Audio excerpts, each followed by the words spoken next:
प्राचीन भारत में एक समय उज्जैनी नगरी पर राजा विक्रमादित्य का शासन था। वे अपनी बुद्धिमानी, न्यायप्रियता और प्रजा के प्रति प्रेम के लिए प्रसिद्ध थे। उनका दरबार विद्वानों, संतों और कुशल मंत्रियों से भरा रहता था। राजा न्याय करने में इतने निष्पक्ष थे कि उनकी तुलना स्वयं धर्मराज से की जाती थी। उनके दरबार में रोज अनेकों विवाद आते और वे अपनी न्यायप्रियता से हर समस्या का समाधान करते। लेकिन एक दिन एक ऐसा मामला आया जिसने पूरे दरबार को स्तब्ध कर दिया।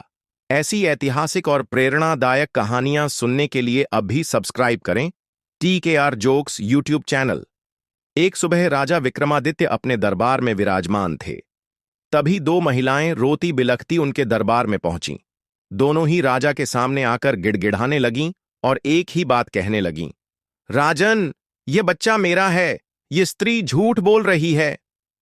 दोनों ही महिलाओं के स्वर में दर्द और गुस्सा था। वे एक ही शिशु को अपनी संतान बता रही थीं।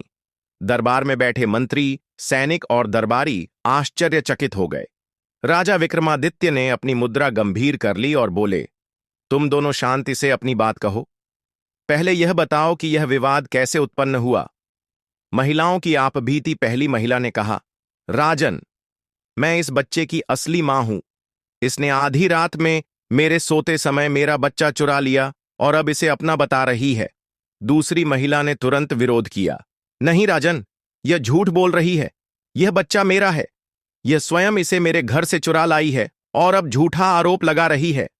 दोनों औरतें एक दूसरे पर आरोप लगा रही थीं। उनके चेहरे पर दुख और पीड़ा थी, लेकिन सच कौन बोल रहा था, यह स्पष्ट नहीं हो रहा था। राजा विक्रमादित्य सोच में पड़ गए। वे जानते थे कि सत्य का पता लगाना आसान नहीं होगा। उन्होंने दोनों महिलाओं के हाव भाव को गौर से देखा। राजा विक्रमादित्य अपनी कुशाग्र बुद्धि के लिए प्रसिद्ध थे। उन्होंने इस समस्या का समाधान निकालने के लिए एक अनूठी योजना बनाई। उन्होंने अपने सैनिकों को आदेश दिया कि वे एक तलवार लेकर आए। सैनिक तुरंत तलवार लेकर आए तो राजा ने कहा, इस बच्चे को 2 बराबर हिस्सों में बांट दिया जाए। दोनों महिलाओं को आधा आधा हिस्सा दे दिया जाए। यह सुनते ही दरबार में सन्नाटा छा गया। सभी लोग आश्चर्य में पड़ गए कि राजा ऐसा क्रूर आदेश क्यों दे रहे हैं। लेकिन राजा की आंखें दोनों महिलाओं की प्रतिक्रिया देखने के लिए तैयार थीं। जैसे ही सैनिक तलवार लेकर आगे बढ़ा, पहली महिला चुपचाप खड़ी रही, लेकिन दूसरी महिला रोते हुए राजा के पैरों में गिर पड़ी। राजन, ऐसा अन्याय मत कीजिए। इस नन्ही जान को मत मारिए। मैं अपना अधिकार छोड़ने के लिए तैयार हूं, पर इसे जीवित रहने दीजिए। यह सुनते ही राजा विक्रमादित्य मुस्कुराए। उन्होंने कहा, यही इस बच्चे की असली मां है। राजा विक्रमादित्य ने बच्चे को उस महिला को सौंप दिया जिसने उसके जीवन की भीख मांगी थी। उन्होंने सख्त स्वर में सैनिकों से कहा, दूसरी महिला को दंडित किया जाए क्योंकि उसने झूठ बोला और एक मासूम बच्चे की मां को उससे अलग करने की कोशिश की। यह सुनकर झूठी महिला सिर झुकाकर खड़ी रही। उसे समझ आ गया कि राजा से झूठ नहीं बोला जा सकता। सैनिक उसे दंड देने के लिए ले गए। राजा विक्रमादित्य के इस निर्णय की प्रशंसा पूरे राज्य में होने लगी। प्रजा कहने लगी, राजा विक्रमादित्य साक्षात धर्मराज हैं। उनके न्याय का कोई मुकाबला नहीं कर सकता।